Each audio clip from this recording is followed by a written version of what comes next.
This PowerPoint will take you through the learning goals on the screen to meet course competencies related to author's purpose, tone, and biases.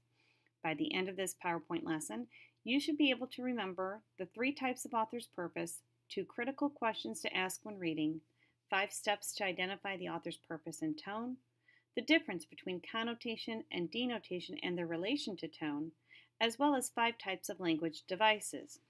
After remembering what these terms mean, you will begin to understand and apply them in this week's modules to ultimately integrate them in the analysis of an article using annotations. Let's first preview Module 2, which contains the content and assignments due this week. As you preview the elements, notice the repetition from the learning goals. While there are 5 assignments that will be submitted, the rest of the content pages gives you text, examples, and videos to help you learn how to discern the author's purpose, tone, and intended audience. Metacognition is thinking about your thinking while thinking. Confused yet? Well, literacy professionals have identified that awareness to thoughts while reading can help students become more engaged and successful. The goal is to get to the end of the funnel to evaluate rhetoric, or the art of persuasion, using the criteria previously established and agreed upon in the professional community. At this time, I expect most of you to be engaging with the text within the first top levels. To get to the bottom of the level, you will need to integrate the content learned in the modules to your annotations. All readers have a toolbox. Just as you wouldn't use a wrench to screw the batteries into a toy, reflect on the reading strategies you use frequently and infrequently as you annotate. As you progress in the course, we will add to your toolbox, and you will employ these strategies in your annotations more regularly. All learning is built on remembering or knowing content. The modules help you to understand and apply author's purpose, tone, and intended audience in preparation of analyzing a critical reading article using annotations. Then, in your critical reading assignment, you will begin evaluating what the author used to persuade the audience and how it was effective or ineffective on the intended audience. So as you progress in this slideshow, think about the Filopovic article you read and what her purpose was for writing.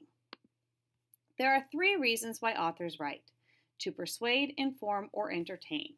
While authors may overlap purposes, only one serves as the overall intention for writing. It is critical that readers understand an author's purpose for writing.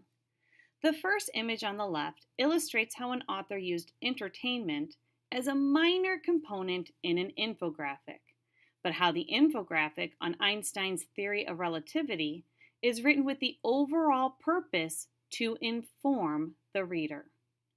On the other hand, the image on the right illustrates how an author gives information about the parts of an SUV, but overall created the image with the purpose of entertaining the reader. Let's look at how authors can use information and entertainment in advertisements.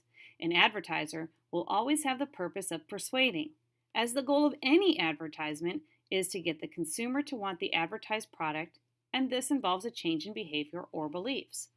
Keep in mind, I say that the advertiser's goal is to change the behavior or beliefs of the consumer, as the most important consumer is the one who doesn't already purchase the product.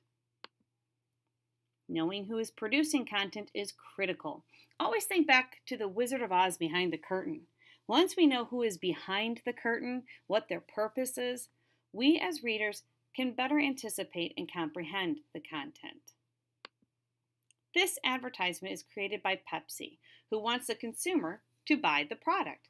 While they use some information and entertainment to sell the consumer on the product, these are appeals to logos and pathos, tools used to persuade others. Pepsi's goal isn't just to have a consumer who knows Pepsi Twist exists, but to actually purchase the product. While this advertisement relies on entertainment, again, this is an appeal to pathos or emotion, which is used for the overall purpose to have the reader donate money to the Miami Project to Cure Paralysis. The organization also provides information in an appeal to logos, used to persuade the reader, the ultimate goal. Because the organization wants donations. They want a change in the reader's behaviors, not just to inform the reader about paralysis shared. Both of these advertisements had the intention of persuasion.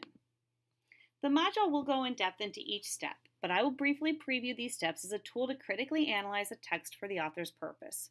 Each of these steps is like a mental warm-up to be completed while skimming and scanning prior to a reading, and then reinforced while annotating.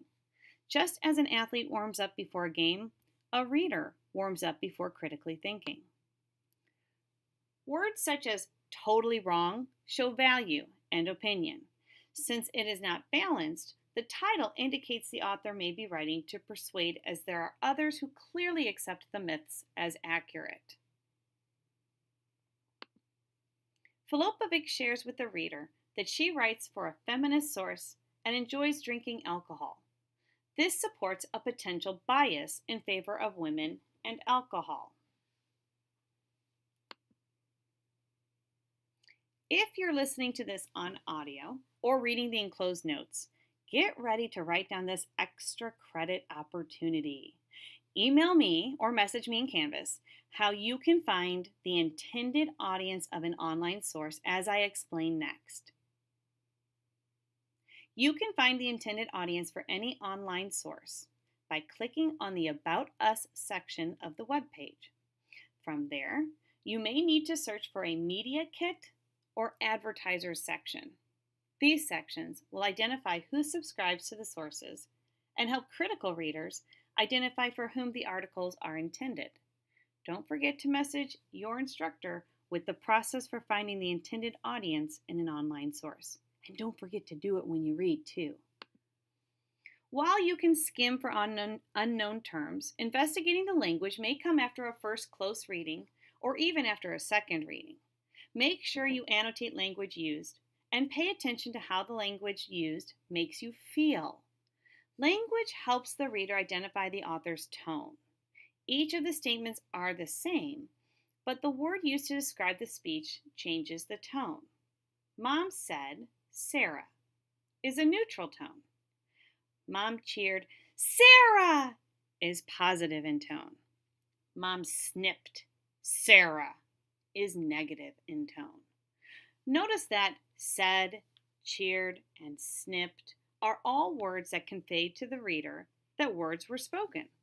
But the choice of word that the author used showed the reader how tone was used. We often hear tone in oral communication, but word choice is how tone is conveyed in written communication. Tone plays an important role in written communication. When you're applying for a position, curiosity is often a valued skill. Be careful not to replace with a synonym that carries a negative tone.